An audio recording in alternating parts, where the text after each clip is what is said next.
സണ്ണിക്ക് ആ രാമനാഥൻ വന്ന് താമസിച്ചിരുന്ന വീട് കാണണ്ടേ? പണ്ടങ്ങോ ദുർമരണപ്പെട്ട രണ്ട് ആത്മാക്കളെ ആവാഹിച്ചിരുത്തിയിരിക്കുന്ന സ്ഥലമാ അത്. ആരൊക്കെയാ ഈ ചത്തുപോയവര്? 150 വർഷങ്ങൾക്ക് മുമ്പാ. അന്ന് ഇവിടെ മൂപ്പ് ഭരിച്ചിരുന്ന പ്രതാപശാലിയായ ഒരു കാർന്നവരുണ്ടായിരുന്നു. ആ കാർന്നവര് തഞ്ചാവൂരിൽ നിന്നും കണ്ട നൃത്തക്കാരിയെ മേഡമെ കൊണ്ടുവന്ന് താമസിപ്പിച്ചു. നാഗവല്ലി എന്നായിരുന്നു ആ തമിഴത്തിയുടെ പേര്. Hello, I want doctor Sunny here. ഞാൻ ഇവിടുത്തെ സംബന്ധക്കാരനാ, ബാസുരിയുടെ ഭർത്താവ്. എന്നോട് വേണ്ട, കളിക്കണ്ടോ? ഇത് പൂട്ടിയിരിക്കുകയാണല്ലോ.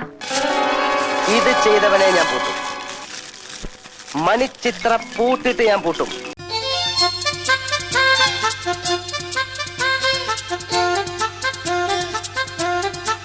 ഈ സ്ത്രീയാണ് പണ്ടത്തെ രാമനാഥന്റെ കാമുകയും നർത്തകിയുമായ നാഗവല്ലിയെങ്കിൽ ഇവരെ ആ കാരണവര് പിടിച്ചോണ്ട് പോയി എനിക്കൊരു പരാതിയില്ല. എങ്ങനെ പിടിച്ചോണ്ട് പോകാതിരിക്കും? എന്തൊരു സ്ട്രക്ചർ എന്റെ അമ്മച്ചി. ദാസപ്പൻകുട്ടി, എന്താ നിന്റെ നാള്? വെള്ളിയാഴ്ച.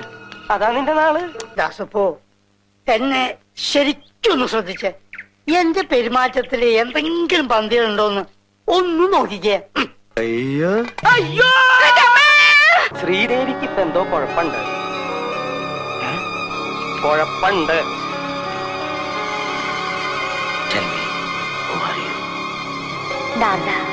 நாகவல்லி அந்த ஆகரியில கீர்த்தனை ஒண்ணு பாடுறீங்களா?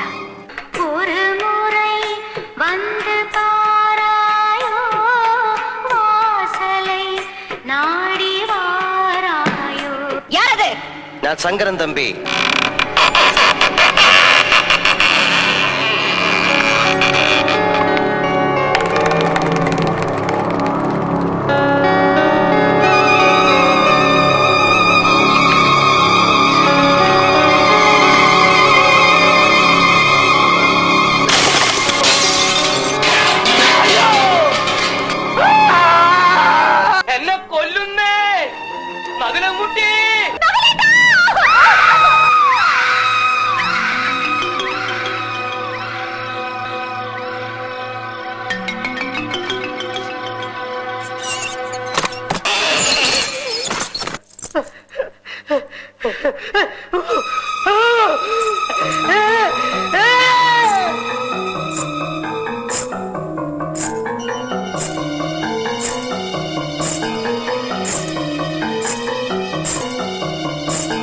ഞാൻ പറഞ്ഞില്ലേ ശ്രീദേവിയെ പൂട്ടിയിടണം. ശ്രീദേവിയെ പൂട്ടിയിടണം.